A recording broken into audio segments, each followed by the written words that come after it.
नमस्ते साथियों, स्वागत है आप सभी का इस हिंदी मंच के ऊपर। देखिए साथियों, एक छोटा सा व्याख्यान लेकर मैं आपके सामने उपस्थित हुआ हूँ।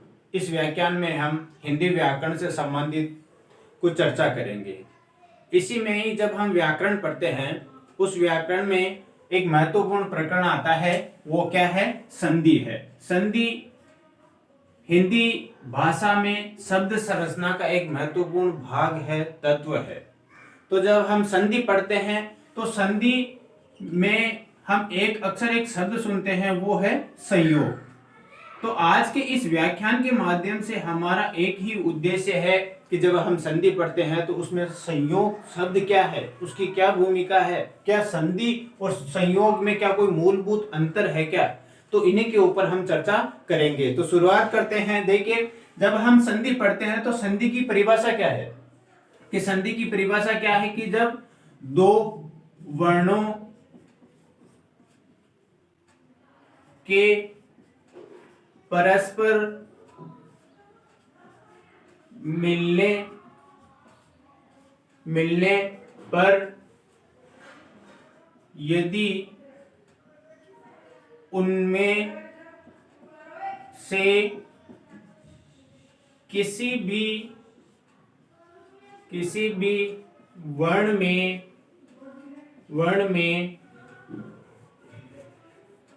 कोई विकार या परिवर्तन उत्पन्न होता है तो उसे क्या कहेंगे? उसे संधि कहा जाता है। क्या कहा जाता है? संधि कहा जाता है। तो हमने यहां पर क्या देखा? संधि की परिभाषा देखिए कि संधि की परिभाषा क्या हो सकती है। क्या है संधि? संधि में महत्वपूर्ण चीज है कि जब दो वर्ण होते हैं, क्या होते हैं? दो वर्ण होते हैं। वो क्या होते हैं? परस्पर यानी कि आपस में समीप आते हैं और मिलते हैं। मिलने पर यदि उनमें से किसी भी वर्ण में अगर कोई क्या हो रहा है, कोई विकार, कोई परिवर्तन हो रहा है या कोई बदलाव हो रहा है, तो ये विकार, ये परिवर्तन, ये बदलाव ही क्या कहलाता है? संधि कहलाता है। तो ये तो हुई अपनी संधि की परिभाषा। इसी तरह हम एक और शब्द है संधि के अंतर्गत ही जो अक्सर इसकी चर्चा होती है, वो क्या है? संयोग है। अपने इस व्याख्यान का उद्देश्य यही है कि संधि और समास में क्या कोई मूलभूत अंतर है, और है तो उस अंतर को आज हम इस व्याख्यान के माध्यम से समझेंगे। तो ये संधि की परिभाषा हुई। संयोग की क्या परिभाषा है? इसी से ही मिलती जुलती संयोग की परिभाषा है। संधि से ही मिलती जुलती संयोग की परिभाषा है, लेकिन अंतर है। वो क्या है कि क्या है? जैसे दो वर्णों के परस्पर मिलने पर अगर उनमें कोई विकार, किसी भी वर्ण में कोई विकार उत्पन्न होता है तो वो तो क्या है? संधि है। लेकिन संयोग में क्या होगा? दो वर्णों के मिलने पर उनमें किसी भी प्रकार का कोई विकार या परिवर्तन नहीं होता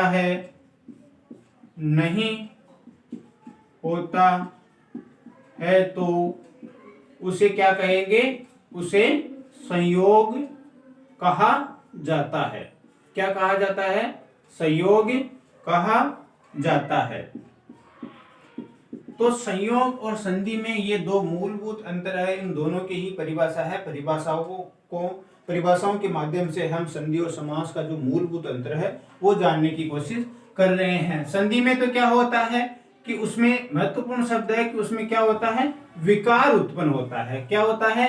विकार उत्पन्न होता है। जब दो वर्ण आपस में आकर मिलते हैं तो मिलने के बाद में विकार उत्पन्न होता है। लेकिन संयोग में क्या होता है कि इसमें कोई विकार उत्पन्न नहीं होता है। कोई विकार उत्पन्न नहीं होता है।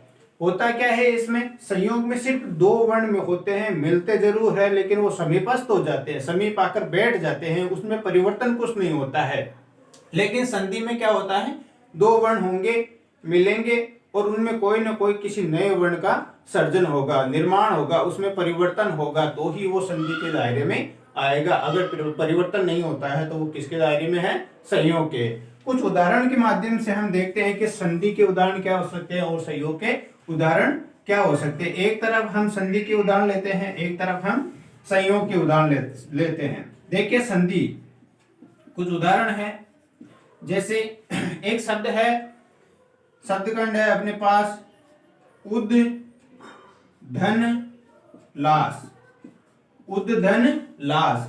यहां पर दो शब्दखंड है, धन चिन्ह से पहले कौन सा वर्ण है, द हलंत वर्ण है और आगे क्या है, ला है। तो यहाँ पर इन दो वर्णों के, हालांकि इसमें भी आ स्वर है तो यहाँ पर इसके भी और इसे और विभक्त किया जा सकता है, लेकिन समझने के लिए यहाँ पर हमें इन दो वर्णों के मध्य क्या करना होगा, संधि करनी होगी। या संधि होती है तो द और ला जब मिलते हैं तो सिर्फ ये द किस में बदल जाता है, ल हलंत में बदल जाता है। आगे ला या ल वर्ण होने के कारण ये द किस में बदल जाता है, ल में बदल जाता है। संधि की परिभाषा में हमने पढ़ा था कि दो वर्णों के परस्पर मिलने पर कोई विकार उत्पन्न होता है। यहाँ पर द और ला दो वर्ण थे, ल दो वर्ण थे, इस द में क्या हो गया, परिवर्तन हो गया, विकार उत्पन्न हो गया, वो किस में हो गया, ल में हो गया। तो अब उद धन लास से शब्द क्या बन गया, जैसे पहले क्या था, द तो किस में बदल गया, ल, इससे पहले क्या बचा, उ, आगे क्या है, लास। अब इनमें हम मिलाएंगे तो क्या बन जाएगा, शब्द क्या बन जाएगा, उल्लास शब्द बन जाएगा। तो ये जो उल्लास शब्द है ये किसका उदाहरण है, ये संधि का उदाहरण है। ठीक इसी तरह हम संयोग के एक उदाहरण की बात करते हैं, वो क्या है, जैसे एक शब्दखंड है, अन्न धन अधिकार। क्या है, अन्न धन अधिकार। जब इन दोनों को मिलाएंगे, यहाँ पर दो वर्ण कौन से हैं, संयोग में क्या होगा, दो वर्ण होंगे, मिलेंगे, उनमें किसी प्रकार का कोई विकार उत्पन्न नहीं होता है। तो यहाँ पर दो वर्ण कौन से, धन चिन्ह से पहले क्या है, न हलंत है, धन चिन्ह के बाद में क्या है, अस्वर है, कौन सा, अस्वर है। तो दो वर्ण हो गए, इनको जब हम मिलाएंगे तो न हलंत में क्या होगा, न अस्वर का मेल हो जाएगा, तो न पूरा स्वर युक्त हो जाएगा। परिवर्तन इसमें कुछ नहीं हो रहा है, हलंत न में अस्वर जुड़ने के कारण पूरा अक्षर न का निर्माण हो रहा है। अब इधर क्या बचा था, अ बचा था, आगे क्या था, धी कार। तो शब्द क्या बन गया, अनधिकार शब्द का निर्माण हो गया। अनधिकार संधि का उदाहरण नहीं है, किसका है, संयोग का उदाहरण है।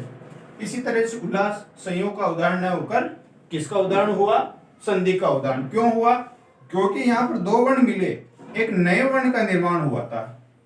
यहाँ पर दो वर्ण मिले, नए वर्ण का निर्माण न होकर सिर्फ दो वर्ण समीपस्थ हो गए, समीप आकर बैठ गए, उसमें विकार कुछ उत्पन्न नहीं हुआ है। इसी तरह से एक उदाहरण और लेते हैं, दोनों का है, संधि और समास का संधि और संयोग का। एक शब्द लेते हैं, जैसे शब्द है प्रति धन इक्सा।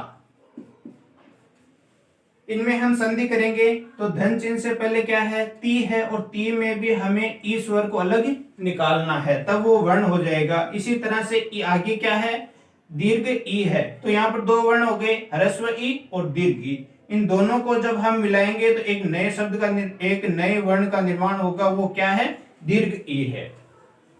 तो दो वर्णों के मिलने पर यहाँ पर क्या नहीं हो गया, दीर्घ ई का निर्माण हो गया। तो ये इसका विकार माना जाएगा, इसका परिवर्तन माना जाएगा, इसका बदलाव माना जाएगा। बदलाव होने के कारण ये किसके दायरे में आ गया, संधि के दायरे में आ जाता है। अब इससे पहले क्या बचा था, संधि करेंगे, इसमें क्या बचा था, इसमें पहले बचा था प्र, और ती में से हमने क्या निकाल दिया, ई निकाल दिया, तो त हलंत बचा। आगे क्या है, क्ष है, ई का मेल हो गया। संधि करेंगे, प्र, ये आपका प्र, त हलंत है, इसमें दीर्घ ई मिलाएंगे तो क्या हो जाएगा, दीर्घ ई। आगे क्या है, क्ष है, क्या है, क्ष है, तो शब्द क्या हुआ, प्रतीक्षा। प्रतीक्षा किसका उदाहरण है, संधि का उदाहरण है। क्यों है? क्योंकि दो वर्ण मिले हैं, मिलने के बाद में एक नए वर्ण का क्या हुआ है? निर्माण हुआ है। इसी तरह से एक शब्द लेते हैं शब्द है जैसे संयोग का उदाहरण है समधन भाषण। क्या है? समधन भाषण। समधन भाषण।